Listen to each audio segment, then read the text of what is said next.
Assalamualaikum warahmatullahi wabarakatuh. Perkenalkan, nama saya Putri Nabila Zahra dari kelas 12 IPS 1. Di video ini saya akan membacakan mengenai artikel PTS Proyek Rumpun Bahasa dengan judul Pelonggaran PPKM, Masyarakat Kembali Bebas Beraktivitas. Pemberlakuan pembatasan kegiatan masyarakat atau PPKM level 1 dan sampai 4 di Indonesia kembali diperpanjang sampai tanggal 4 Oktober 2021. Aturan ini akan terus diberlakukan selama masih ada kasus penularan COVID-19. Namun, untuk daerah Jawa Bali sudah tidak ada yang menerapkan PPKM level 4. Artinya, seluruh daerah di Jawa Bali sudah menjalankan PPKM level 2 dan 3.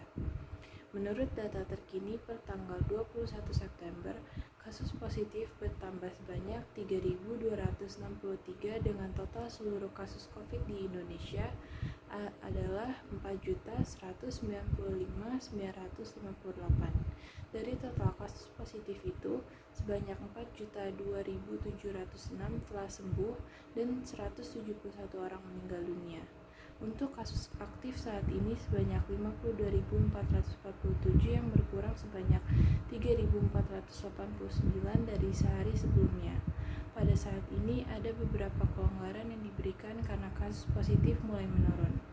Beberapa kelonggaran yang diberlakukan oleh pemerintah yaitu anak berusia di bawah 12 tahun sudah diperbolehkan berkunjung ke pusat perbelanjaan yang ada di daerah PPKM level 3 dan level 2. Aturan mengenai hal ini diuji coba di Provinsi DKI Jakarta, Kota Bandung, Kota Yogyakarta, dan Kota Surabaya.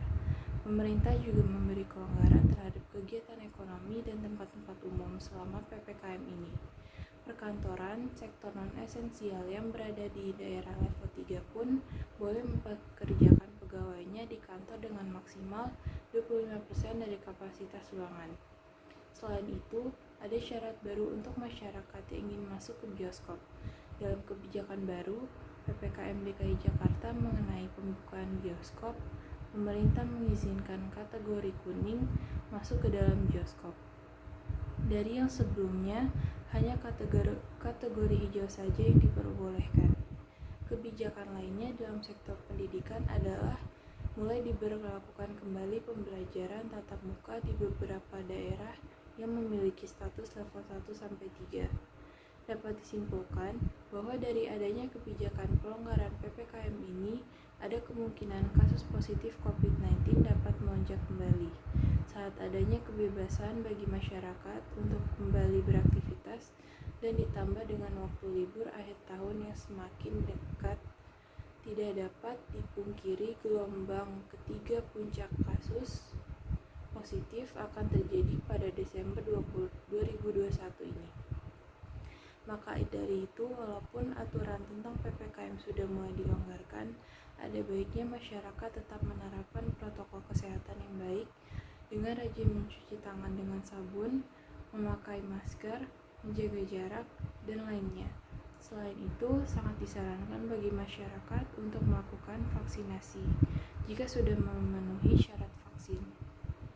Alasan kenapa vaksin itu sangat penting adalah agar dapat tercapainya herd immunity atau sebagian besar populasi kebal terhadap suatu penyakit.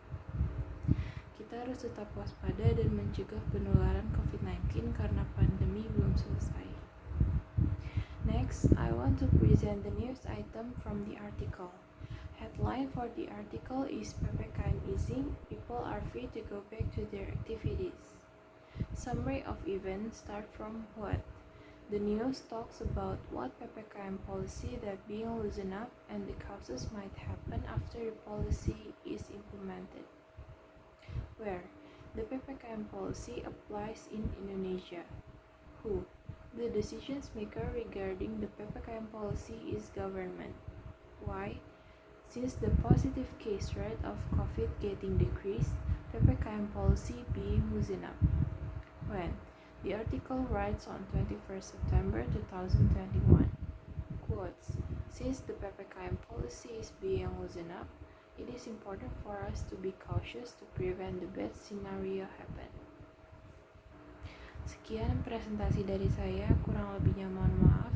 Wassalamualaikum warahmatullahi wabarakatuh.